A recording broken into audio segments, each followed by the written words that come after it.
As an immigrant, I've definitely faced struggles. I faced some struggles certainly from the beginning. I moved to Alabama when I was 17, and I went to college in Alabama. The first struggle was my English. It was very limited, and with our excessive emphasis on testing, I was not good enough to get accepted into any university because of my testing.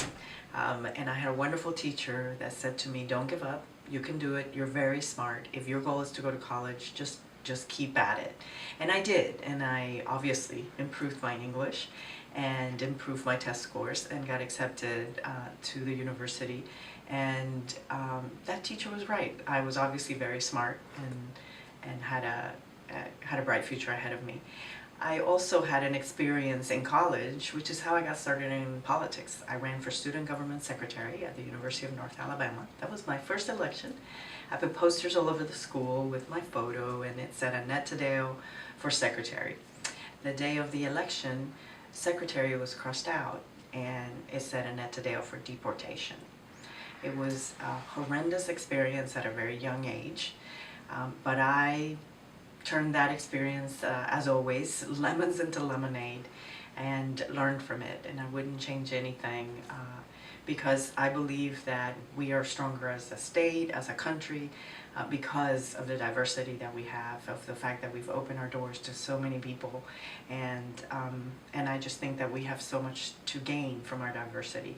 And I actually started a business because of that, with languages, and started translating, started a business called Language Speak. Now 20 years, over 20 years later, is very successful. And we do over 240 languages now, so that's, you know, turning a bad and sad situation into something very positive.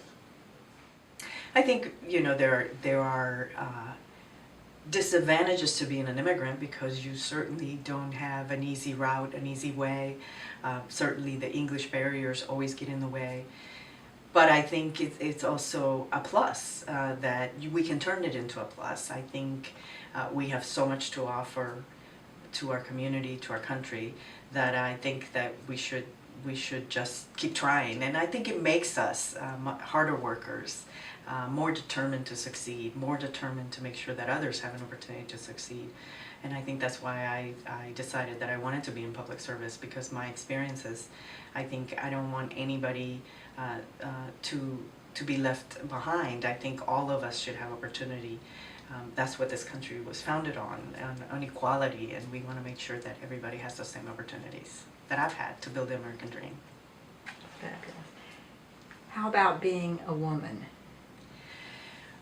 Certainly as a woman, especially in business, it's still tough, and I've had certain experiences that haven't been nice or pretty, but certainly I think that it's important for us to have a woman's voice at the table, both in business, at every public office as well, because we have a different perspective on things. But I certainly was turned down for loans as a business owner. And I wonder if it was because I was a woman or because I was Hispanic. I don't know. I will tell you that I was taken aback when I was asked for my husband's signature with a loan. My husband has never been involved in my business. I became successful before I ever met him. So those kind of experiences led me to understand that there's still those people that just think that the husband is the weight behind a woman that is successful. And I believe that usually you're successful because you have right next to you somebody who's supporting you, which is my case. And those experiences have not been easy, and I certainly can tell a lot of the students there will be time when you will walk in as a woman and you'll be the one in charge or the one running the meeting, but some people assume that you're just there to take notes, that that your role is diminished just because you're a woman. So don't let those things take you aback. What I always did when that would happen, I would just smile and wait for someone else to let that person know who I was and why I was there, and just smiled and continued on and hope that they would learn from those experiences. My only secret is passion. You have to be passionate about what you do and really feel that is rewarding. I will tell you, I remember one time realizing that I was no longer happy at my job. And no matter what the job I've ever done, I've always been happy, whether it was waiting tables or working at a bar where I even had to clean the bathroom. I've done it all. But you always should be proud of whatever it is you're doing and do the best at that job that you have at the moment. And certainly with entrepreneurship, you better be really good at it and love what you're doing. And if you do, you're going to be very successful at it. And I think a lot of our millennials nowadays are very much in tune with that passion and what they believe in, and which is really nice. I think for other generations, it was much more expected for you to go this route, that route. I think it's great that people should follow their passion, and if they do, they're going to be successful. I think ethics should always be a part of your success. Obviously, plenty of people that are not ethical, but I think that sound advice that I would give is always think, when I put my head on my pillow at night, I want to be able to sleep and know that I've done everything right and that I've never tried to get away with cutting corners. And if you feel good about your day's work, about whatever it is that you're doing, you will have a good night's sleep always, and I always do. It's public service is something that I feel that is the ultimate kind of service. It really is very rewarding, but not easy. And I know, but I think that we need more good people in public service, people that truly want to bring us all together, give back, give opportunity to everyone.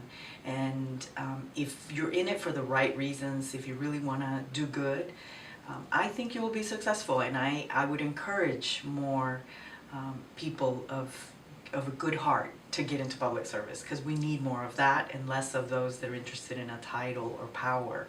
And as a woman, I would like to see many more women involved in public service. Too many, with all due respect, too many men are making decisions for the majority of the population, which is women. And I would like to see more parity in public service with women and with minorities as well, so that we can have those differences of experiences that we go through as women and as minorities at the table, helping make those decisions for future generations to come. We will be stronger if we're more diverse when we're making those decisions and not so Anglo-Saxon and male right now.